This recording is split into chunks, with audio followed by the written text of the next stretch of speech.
আজকে আমরা বাংলাদেশের মেডিকেল কারিকুলাম নিয়ে আলোচনা করব। মেইনলি বাংলাদেশের এমবিবিএস প্রোগ্রামটি 5 বছরের হয়ে থাকে। এর মধ্যে 4 বছর একাডেমিক পড়াশোনা হয় এবং 1 বছর ইন্টার্ন করতে হয়, এবং এই 5 বছর একাডেমিক লাইফকে 4টা ফেজে ভাগ করা হয়। এমবিবিএস এর ফার্স্ট ফেজে আমাদের 1.5 বছর সময় দেওয়া হয়। 1.5 বছরের মধ্যে 3টা সাবজেক্ট পড়ানো হয়। 3টা সাবজেক্ট হলো অ্যানাটমি, বায়োকেমিস্ট্রি এবং ফিজিওলজি।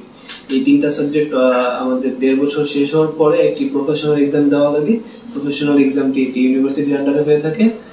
এই ইউনিভার্সিটির আন্ডারে প্রফেশনাল এক্সাম দেওয়ার পর যদি পাস করা হয় তাহলে সেকেন্ড ফেজ শুরু হয়।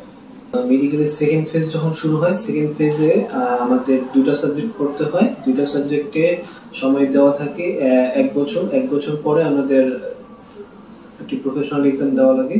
এই প্রফেশনাল এক্সাম দেওয়ার পরে আমরা থার্ড ফেজে উঠি। সেকেন্ড ফেজে আমাদের যে 2টা সাবজেক্ট পড়ানো হয় সেগুলো হলো কমিউনিটি মেডিসিন এবং ফরেনসিক মেডিসিন। এরপর যখন থার্ড ফেজ শুরু হয়, থার্ড ফেজে আমাদের 3টা সাবজেক্ট পড়তে হয়, ফার্মাকোলজি, মাইক্রোবায়োলজি এবং প্যাথোলজি। এই 3টা সাবজেক্ট পড়ার জন্য 1 বছর সময় দেওয়া থাকে। 1 বছর পরে আমাদের থার্ড প্রফেশনাল এক্সাম দেওয়া হয়। এই প্রফেশনাল এক্সামকে অনেকে প্রফ বলে থাকে।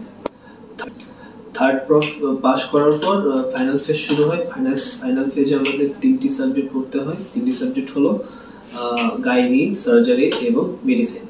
এই 3টি সাবজেক্টের জন্য 1.5 বছর সময় দেওয়া হয়ে থাকে। এই 1.5 বছরের মধ্যে আমাদের ফাইনাল ফেজের প্রস্তুতি শেষ করে ফাইনাল প্রফ এর জন্য বসতে হয়। আপনি যদি ফাইনাল প্রফ পাস করে থাকেন, তারপর আপনাকে বিএমডিসি থেকে একটি টেম্পোরারি সার্টিফিকেট দেওয়া হবে ইন্টার্নশিপ করার জন্য। ইন্টার্নশিপ করতে আপনাকে আপনার যে কলেজে এমবিবিএস করেছেন সেই কলেজে 1 বছর ইন্টার্নশিপ করতে হবে। ইন্টার্নশিপ করার সময় সরকার কর্তৃক ভাতা দেওয়া হয়ে থাকে। ইন্টার্নশিপ শেষ করার পর বা বিএমডিসি থেকে আপনাকে এমবিবিএস এর সার্টিফিকেট দেওয়া হবে।